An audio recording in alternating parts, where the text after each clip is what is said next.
You wake up at 6:14 in the morning. No alarm. Not anymore. Your phone buzzes once. $41.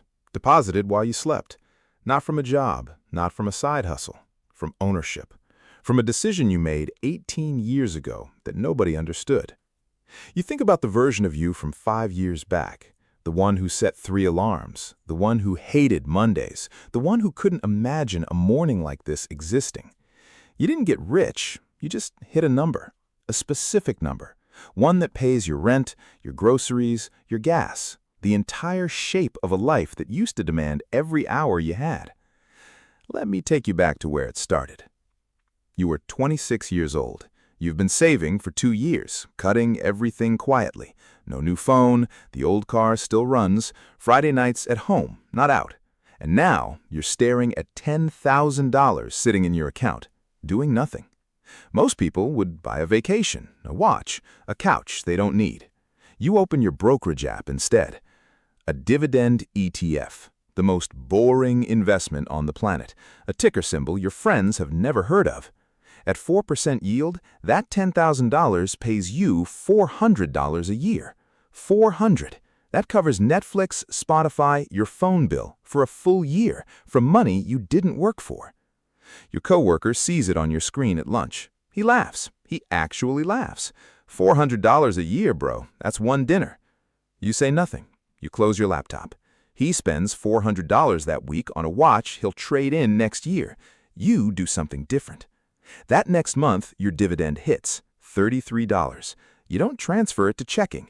You don't buy anything. You click reinvest. You watch the number of shares go up by a fraction, and for the first time in your life, you smile at your phone because of money. Nobody saw it. Nobody needed to. You are 29. 3 years have passed. $50,000 sits in that same boring account, most from your paycheck, some from dividends you never spent. It pays you $2,000 a year now. $2,000. Your electric bill for 12 months, your internet, a weekend trip with money left over. You do the math at your kitchen table on a Sunday morning. Something clicks. Every time you flip a light switch, every time you open the fridge, every time you charge your phone, someone else is paying for it, not you. Your shares are. The system is paying you to exist. Your sister gets engaged that weekend. The whole family meets at a steakhouse. Your cousin orders wine that costs more than your dividend made that month. He raises his glass. He leased the new BMW. Everyone claps. You order water. You eat your steak and say nothing. On the drive home, your girlfriend asks if something is wrong. You've been quiet. You tell her you were just thinking. You don't tell her that your $50,000 will quietly drop $2,000 into your lap this year, next year, and the year after that.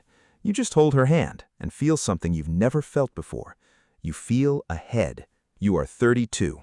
$100,000, 6 figures, the number you used to dream about in high school, the number your father said would change everything.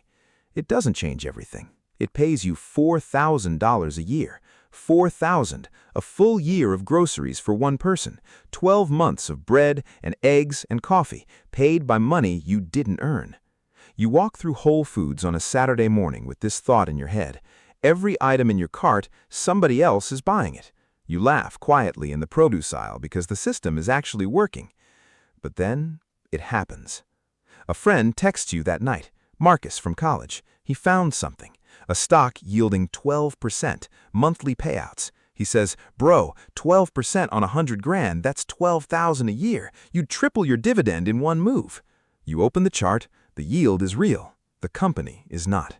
The stock has dropped 40% in 2 years. The dividend looks huge because the price collapsed. This is a trap. Every dollar of dividend is being paid out of a dying company. You close the laptop, you text Marcus back carefully. He sends a laughing emoji. He buys $10,000 of it that night.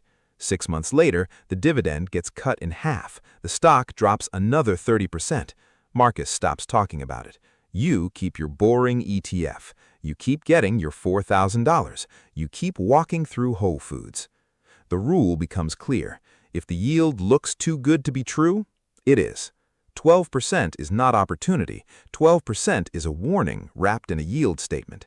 The patient 4% will outlast every shiny 12 every single time. You are 35. $250,000. The number nobody at your job knows you have. It pays you $10,000 a year. Your car payment, your insurance, your gas for an entire year. Every mile you drive in 2026 is covered by money you didn't earn. You realize this on a Tuesday in March, sitting in traffic on the way to work. The man in the lane next to you is screaming at his phone, veins in his neck. His Tesla is brand new. His face is not. He cannot afford that car. You can see it. You drive a 2019 Toyota, paid off 3 years ago. The Bluetooth still works. The seats are fine. Your car owes you nothing. His car owes him $800 a month for the next 4 years. That night, you check your Dividend account. The number is bigger than last month. It's always bigger than last month. Your mother told you something when you were 16. She said the richest people she knew drove the cheapest cars. You didn't understand it then. You understand it now. You are 38. $500,000. The number that changes your sleep. It pays you $20,000 a year, rent in most of America, a paid-off mortgage in the rest, groceries, gas, power, internet, the basic architecture of a life. This is the 4% rule, the floor, the number financial planners have used for 30 years. You realize this on a Friday at 4:47 in the afternoon. Your boss walks into your office sweating. He needs you to stay late. You used to say yes immediately. This time, you wait 3 seconds. You feel something new. You feel optional. You say yes anyway, but the yes is different. It's a choice, not a reflex. You walk to your car at 9 p.m. The parking lot is empty. You sit in the driver's seat for a minute before turning the key. You think about the version of you at 26 who clicked reinvest for the first time, the kid who got laughed at over a $400 dividend. That dividend grew. That kid grew up. The system did what systems do. You are 41. $1 million. You don't feel different. Your apartment looks the same. Your car looks the same. Your face in the mirror looks the same. But the number is real. It pays you $40,000 a year, a full American salary, replaced forever without working a single hour. You sit at your kitchen table on a Tuesday night and do something for the first time in 15 years. You open a tax calculator. You type in $40,000, qualified dividends, single filer, tax year 2026. You hit enter, the screen shows one number, 0. The IRS takes nothing. Your friends with jobs lose a third of their paycheck before it lands. You keep every dollar. You sit back in your chair. You don't smile, you don't celebrate, you just sit. You think about the years you traded hours for dollars the government took 30% of before they hit your account. This $40,000 is different. This $40,000 is yours. The next morning, your boss tells the team about quarterly goals. You nod, you take notes, you participate. Nobody knows. The woman at the desk next to you makes the same salary and will retire with $800,000 less than you will. You walk to lunch alone. You sit on a bench in the sun. You eat a sandwich from home. $1 million doesn't buy a yacht. $1 million buys silence. The kind of silence where you sit in a chair on a Tuesday night and realize you don't need anyone's permission anymore. Not your boss, not the government, not your past. You are 44. $1.5 million. It pays you $60,000 a year, what the average American retiree actually spends, replaced forever without selling a single share. The principal keeps growing. The dividend keeps paying. You read a headline over coffee that morning. Northwestern Mutual 2026 study. Americans say they need $1.46 million to retire comfortably. You read the number twice. You already have more. You sit at your kitchen window with your coffee. The street outside is busy. People driving to jobs, people in traffic, people late for things. You used to be one of them. You think about the kid at 26, the one who clicked reinvest for the first time, the kid who got laughed at over a $400 dividend. That dividend grew. That kid grew up. The system did what systems do. You are walking to your desk. You open your laptop. You write one email. You tell your boss you're done. You hit send. You don't feel anxious. You don't feel scared. You don't feel anything dramatic. You feel the way you felt on that first Tuesday morning when $41 hit your account while you were sleeping. Calm, quiet, sure.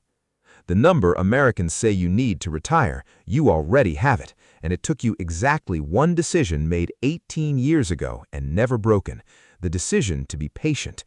When everyone else was buying things and chasing titles and performing wealth, you taught money to work for you. Now you own your mornings forever.